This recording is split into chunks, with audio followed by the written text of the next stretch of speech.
কি আপনাকে যাচাই করছেন? আপনি যাচাই করছেন যেহেতু আপনার দোকানে এখন যদি এটা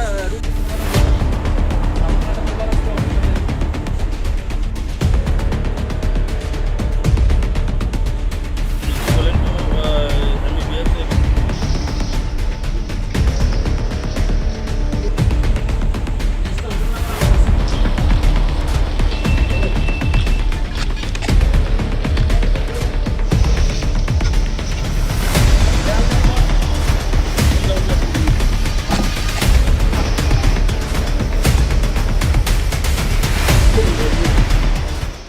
আপনি জেনারেল ফিজিশিয়ানরা আর কথার অর্থ কি? আপনি জেনারেল ফিজিশিয়ানের নাম করে আপনি শহরের মানুষের মানে এইভাবে বোকা বানাইতেছেন চিকিৎসা পরিষেবার নামে। আমি তো আমার যে অল্টারনেটিভ মেডিসিন আমি তো লিখতে রাখছি। আপনার অল্টারনেটিভ মেডিসিন কি বলে কোনো ইয়ে আছে নাকি? অল্টারনেটিভ মেডিসিনের কোনো সার্টিফিকেট আছে? আছে কি সার্টিফিকেট আছে? কোনখানে এটা? ওয়েস্ট বেঙ্গল। হ্যাঁ West Bengal. West Bengal. Number কত?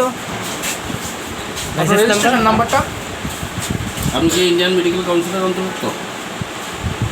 আমি ইঞ্জিনিয়ার মেডিকেল অল্টারনেটিভ মেডিসিন।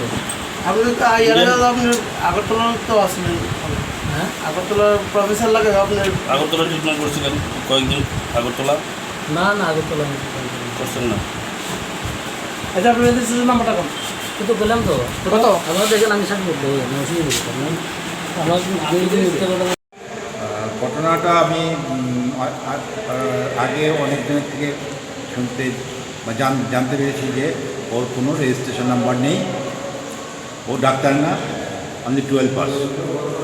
সে অনুযায়ী আমি আরও খোঁজখবর নেওয়ার পর তাকে একটা চিঠি পাঠিয়েছি,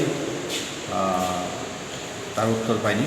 কিন্তু আজকে শুনলাম আপনার থেকে সাংবাদিক গ্রুপ ওনাকে গিয়ে জিজ্ঞাসা করেছেন, তাতে দেখা যায় যে ওর রেজিস্ট্রেশন নাম্বার ওর না, অন্যের নামে। সে অল্টারনেটিভ মেডিসিনে পড়াশোনা করেছেন বা ডিগ্রি বা সার্টিফিকেট আছে বলছে, কিন্তু সেটাও ভুয়া, তার কোনো কলেজের ডিগ্রি সার্টিফিকেট নেই। আর রেজিস্ট্রেশন নাম্বারে যার নাম ওর সাথে এর নামে মিল নেই। তো জানতে পেরেছি, এখন উনি জানি আমি থানায় বা পুলিশকে দেওয়া হয়েছে ওর নামে। আমরা একটা এফআইআর লজ করেছি ওর নামে। যে চিঠিতে কি উল্লেখ করা রয়েছে স্যার? চিঠিতে কি উল্লেখ করা রয়েছে? তার ভ্যালিড ডকুমেন্ট চাওয়া হয়েছে, তোমার রেজিস্ট্রেশন কোন কলেজ থেকে পাস করেছো, তোমার রেজিস্ট্রেশন কত নাম্বার, স্টেটের বা আউটসাইড স্টেটের রেজিস্ট্রেশন নাম্বার দাও, তোমার কী জেনে তুমি ডাক্তারি করেছো, তোমার কী কাগজপত্র আছে তুমি সাবমিট করো আমার। কত তারিখ করা হয়েছে? এটা আমার তো 12-13 তারিখে